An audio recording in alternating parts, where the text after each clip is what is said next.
내면 성장을 위한 마음 언어 배우기 인지편의 두 번째 시간입니다.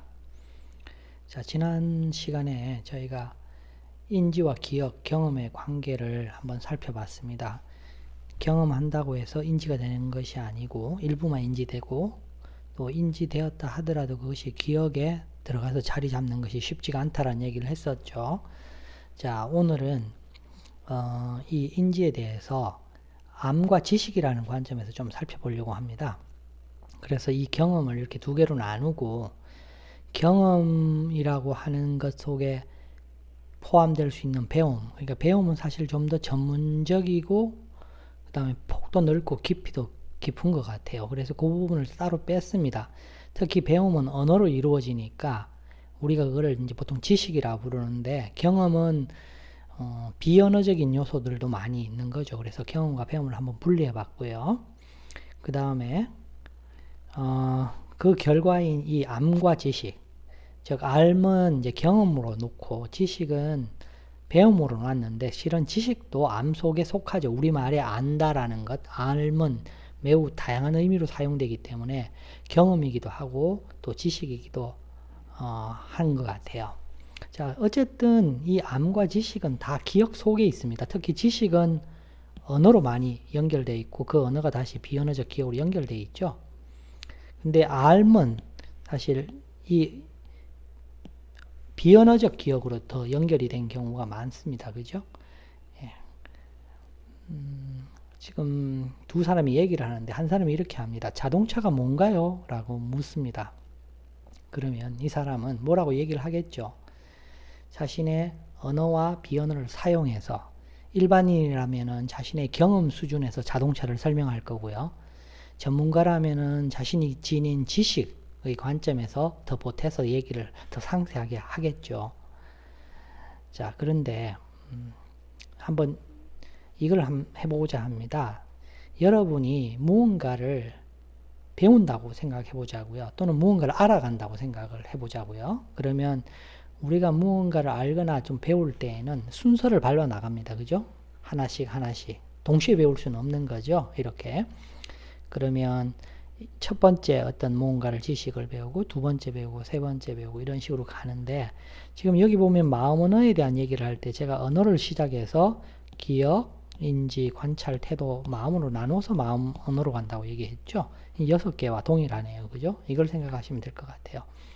자, 이럴 경우에 자, 1번을 배우고 나서 우리가 두 번째 2번에 대한 배움을 하면서 2번이 1번과 연결되었다라는 사실을 이제 말로 누군가 얘기를 해주는 거죠. 자, 3번을 배우고 나서는 다시 3번이 1번과 연결됐다고 얘기를 또 해줘요. 4번을 배우고 나서도 이런 얘기를 듣습니다. 이런 식으로. 그리고 이번에는 5번이 4번과도 연결됐다고 얘기를 합니다. 6번은 5번과 연결됐다고 배운 거죠.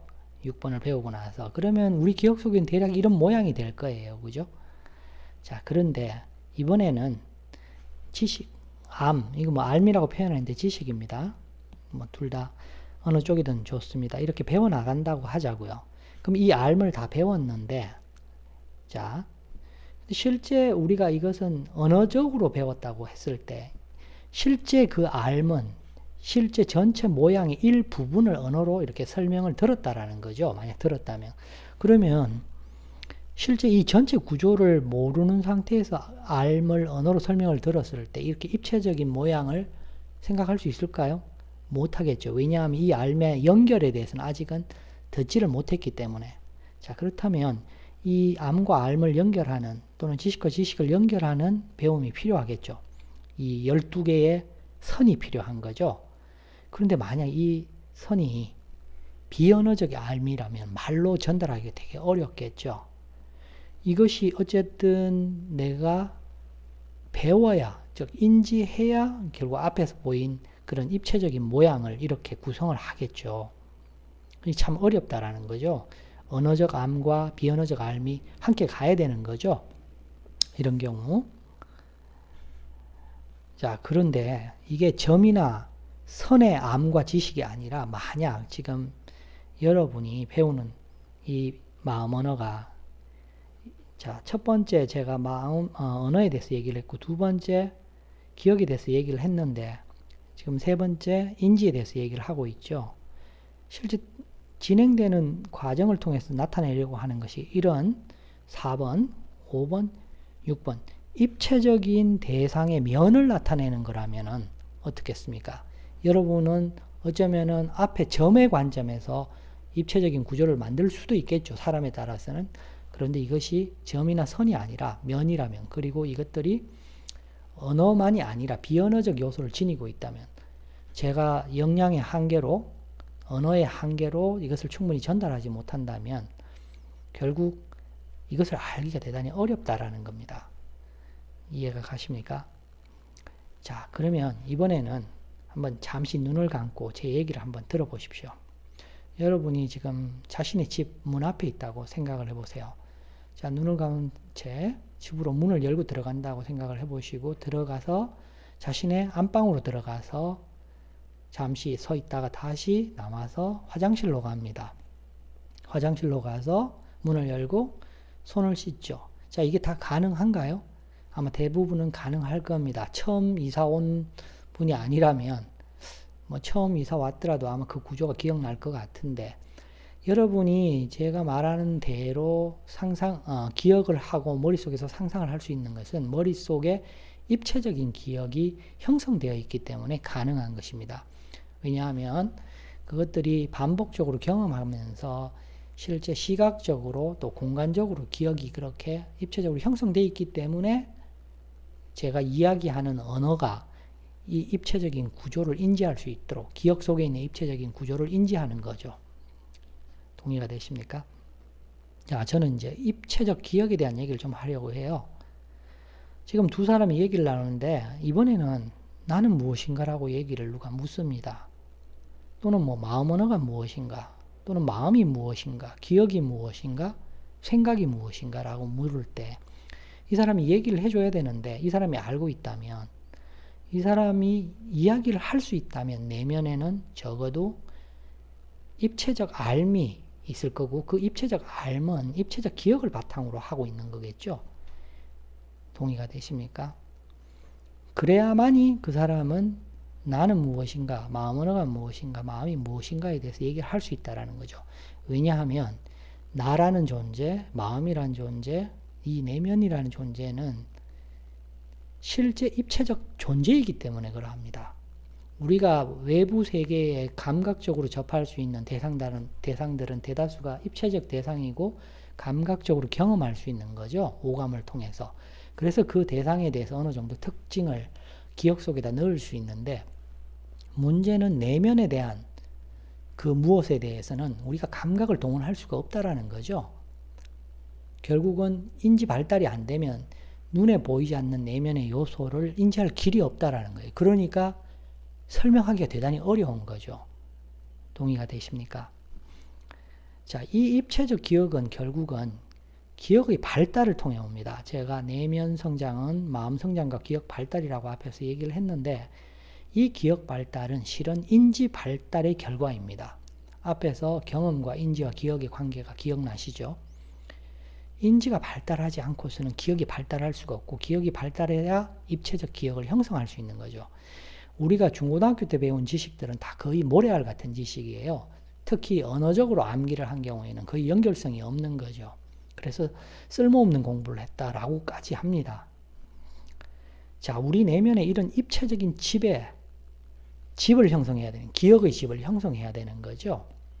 내면에 관해서도 마찬가지로 동일하게 이러한 입체적인 알을 형성해야만이 나에 대해서 화를 조절하거나 메타 인지 자체가 작동할 수 있습니다.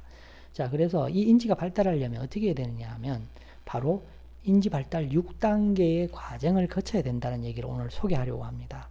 지금 여기서 현상부터 시작해서 이렇게 돌아가는 겁니다. 쭉 돌아서. 자, 이것을 이해를 돕기 위해서 이 사례를 하나 준비했습니다.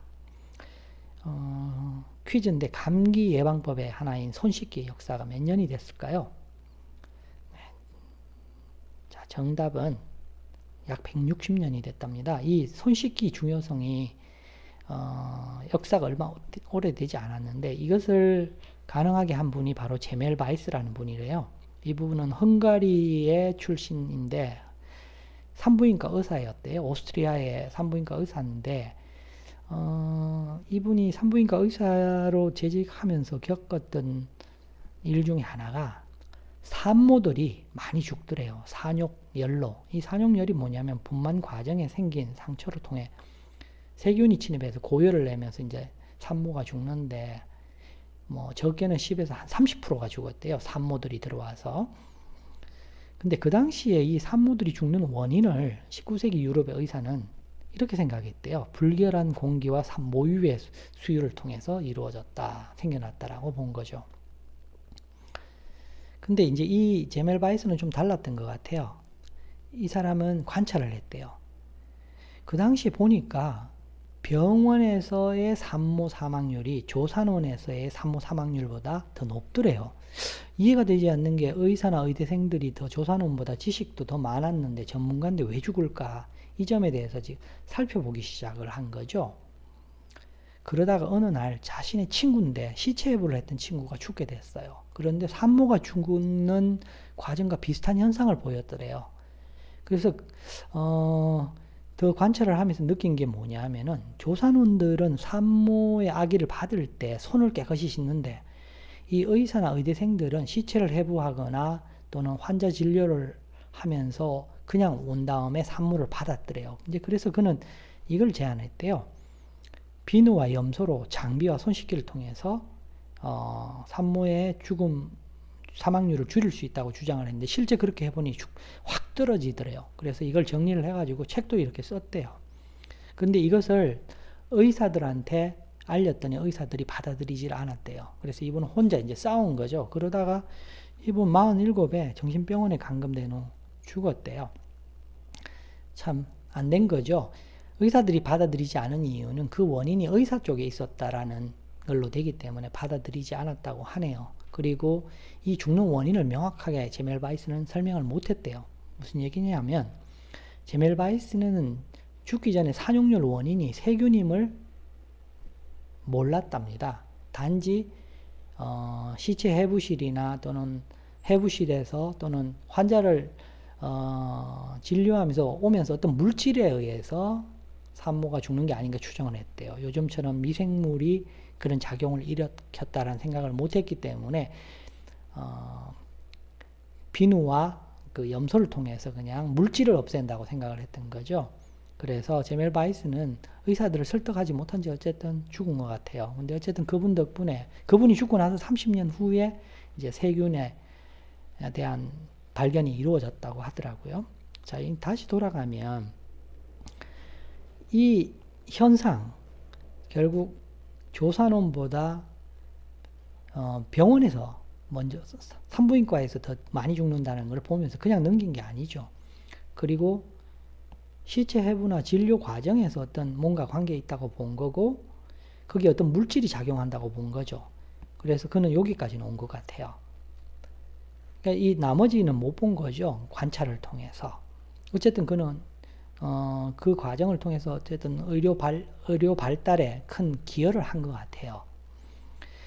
그러니까 인지가 발달하기 위해서는 이 과학적인 관찰 과정의 발달처럼 동일하게 내면에 대해서도 동일하게 적용된다라는 거죠. 단순하게 현상만을 아는 것이 아니라 관계도 봐야 되고 작용도 봐야 되고 그 작용 과정에서 관계 맺는 어떤 존재들도 봐야 되고 더 나아가서 가치 구조까지 볼 때 이 현상을 좀 더 명확하게 이해할 수 있는 거죠. 즉 나는 무엇인가, 마음이 무엇인가, 생각이 무엇인가 이런 매우 추상적인 문제들은 이런 인지 발달 과정을 거치지 않고서는 절대 이해할 수 없다라는 거죠.